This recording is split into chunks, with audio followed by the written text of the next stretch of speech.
Good morning, students. Myself SS Rai, lecturer GPC Jhunjhunu.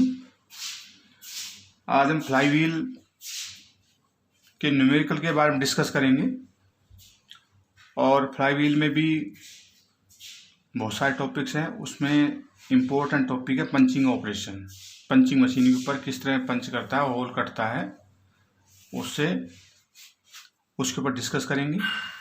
जैसे एक plate है पंचिंग मशीन, उसमें होल काटेगी और होल किस साइज का है, डायमीटर क्या है, उसकी थिकनेस कितनी है, उस पर एनर्जी कितनी लगती है, उसको निकालते हुए अपन delta E maximum fluctuation energy तो कैलकुलेट करेंगे और उसी के अकॉर्डिंग फ्लाई व्हील का मास या मोमेंट ऑफ इनर्शिया निकालेंगे।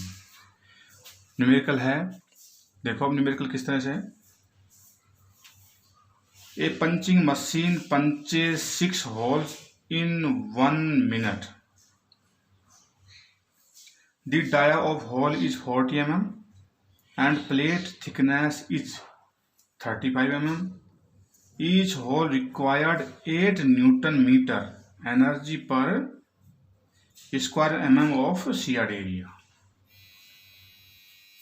The punch has stroke of 95 mm. The mean speed of flywheel is 20 meter per second. Determine the power of motor and mass of flywheel. Total fluctuation of speed is limited to 3% of mean speed. इसमें दिया है plate है जिसकी thickness 35 mm है और इसमें whole काटना है वो है 40 mm डायमीटर का। तो इस तरह से जो शेयर्ड एरिया आएगा पाई डी टी आएगा।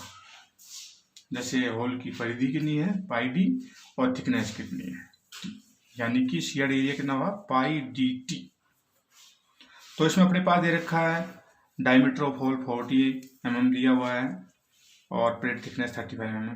इस तरह शेयर्ड एरिया कितना आ जाए कैलकुलेट करने पर 1400 पाई mm स्क्वायर। न्यूमेरिकल में दे रखा है कि each hole required 8 newton mm energy पर स्क्वायर मिलीमीटर। तो अपने पास जो एरिया आया शेयर्ड एरिया उसको 8 से मल्टीप्लाई कर देंगे तो अपने पास रिक्वायर्ड एनर्जी आ जाएगी, यानी कि energy required for each hole equal to 1400 pi into 8।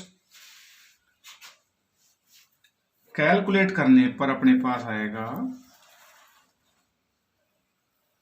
11,200 pi Newton metre,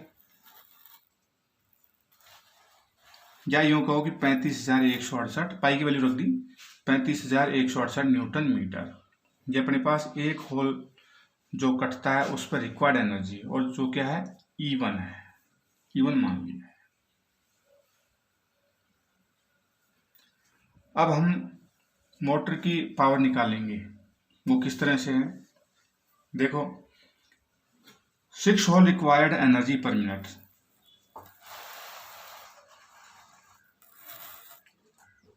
6 hole required energy per minute. एक होल पर जो एनर्जी लगती है कितनी है 11,200 पाई, जैसे कि हम कैलकुलेट कर चुके हैं। तो 6 होल में 6 से गुणा हो जाएगा, तो ये हो गया अपने पास 67,200 पाई न्यूटन मीटर। यानी 6 होल में लगी कितनी एनर्जी, 6 होल काटने में एनर्जी कितनी चाहिए 67,200 पाई न्यूटन मीटर। अब अपने को मोटर की पावर चाहिए, तो एक चीज ध्यान रखो, इसमें कैसे निकालो, कोई भी न्यूमेरिकल हो तो हमें कैलकुलेट करना है एनर्जी रिक्वायर्ड पर सेकेंड। मोटर की पावर कैलकुलेट करनी है तो हमें क्या चाहिए एनर्जी रिक्वायर्ड पर सेकेंड। ये हमेशा ध्यान रखिए, दिस इंपॉर्टेंट थिंग्स। इसमें ये जो लाइन है इसको हमेशा याद रखें, ये इंपॉर्टेंट है, एनर्जी रिक्वायर्ड पर सेकेंड।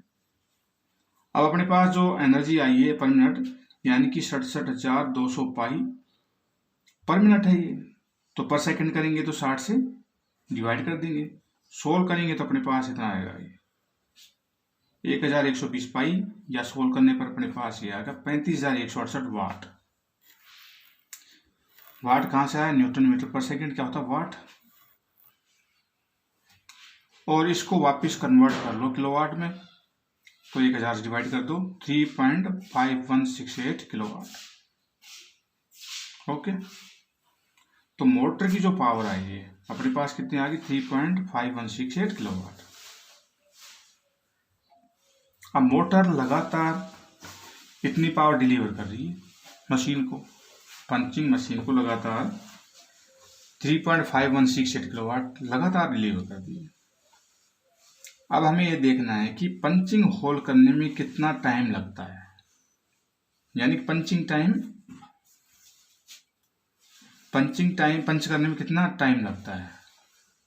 तो अपने पास energy required for punch a hole, motor की पावर है, वापिस इसको वाट में कन्वर्ट कर दी, और पंचिंग जो टाइम आया 1.842 आया है निकालने पर, बताएंगे उसको सेपरेटली। तो एक होल को पंच करने में जो रिक्वायर्ड एनर्जी है कितनी आ गई, 6478 न्यूटन मीटर सोल्व करने पर, और ये E2 है। अब अलग से आपको जो पंचिंग जो टाइम आया वो निकालेंगे। ये देखो, ध्यान दो, 6 होल कटते हैं 60 सेकंड में, यानी कि 1 मिनट में कटता है, यानी 60 सेकंड में कटता है। तो एक होल कितना टाइम ले रहा है, 10 सेकंड, यानी कि एक होल जब काटते हैं 10 सेकंड लगते हैं, यानी कि साइकिल टाइम 10 सेकंड हुआ। यानी कि पूरा जो क्रैंक का रिवोल्यूशन है, या यूं कहें कि जो पंच है, जो डबल स्ट्रोक लगते हैं, उसमें टोटल जो टाइम लगता है मूवमेंट का 10 सेकंड लगता है, यानी साइकिल टाइम 10 हो गए, साइकिल टाइम 10 सेकंड हो गए। अब एग्जैक्ट जो पंचिंग टाइम है वो कितना है, 10 सेकंड नहीं होगा, कम होगा, वो आएगा प्लेट की साइज के अकॉर्डिंग। प्लेट की साइज कितनी है, 35 mm थिकनेस में जो टाइम लगेगा वो देखो, डबल स्ट्रोक तो लगेंगे 2 × 9 5 × 10, तो सोल्व करने पर अपना इतना आ गया, सोल्व करने पर 1.842 सेकेंड इस तरह से निकल के आ जाएगी। ओके, तो एग्जैक्ट पंचिंग टाइम अपने पास 1.842 सेकेंड आ गया, जो यहाँ पर अपने इसको काम में लिया है। तो अपने पास दो ये पैरामीटर ये इंपॉर्टेंट है, पहले तो साइकिल टाइम निकालो, और साइकिल टाइम के बाद एग्जैक्ट पंचिंग टाइम निकालो, क्योंकि साइकिल टाइम अपने 10 सेकंड है और पंचिंग टाइम अपने पास निकल का है, जो पंचिंग होने में जो टाइम लगता है, क्योंकि प्लेट की जो थिकनेस 35 mm को काटने में टाइम लगेगा 1.84 कितना है।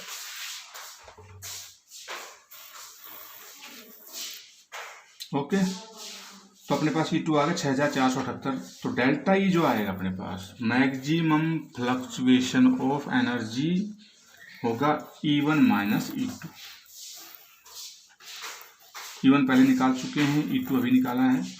E1 की वैल्यू है 35,168 माइनस 6478 ऑन सॉल्विंग। जो डेल्टा E आया है 28,690 न्यूटन मीटर।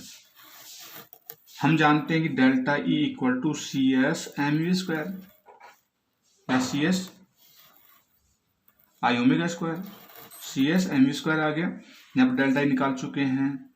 CS दिया हुआ है न्यूमेरिकल में 3%, उसको कन्वर्ट कर दिया परसेंट को 0.03, M कैलकुलेट करना है। V दिया हुआ है न्यूमेरिकल में, V इक्वल टू 20 मीटर पर सेकेंड, सभी की वैल्यू सब्स्टिट्यूट कर दी है, और सोल्व करने पर अपने पास मास ऑफ फ्लाईव्हील आया है 2390.8 kg आंसर।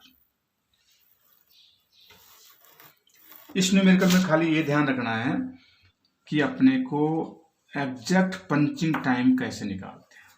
मोटर की पावर आ जाएगी और उसको एग्जैक्ट पंचिंग टाइम से मल्टीप्लाई करेंगे तो अपने पास एनर्जी जो रिक्वायर्ड है पंचिंग होल के लिए वो E2 आ जाएगा। और E1 तो जो अपने पास आएगा, जैसे CR एरिया और जो वैल्यू दे रखी है पर जो एक होल में कितनी mm में स्क्वायर में कितनी लग रही है एनर्जी 8, उससे मल्टीप्लाई करने पर ये E1 आ जाएगा और E2 यहाँ से आ जाएगा। दोनों का डिफरेंस होगा डेल्टा E के बराबर।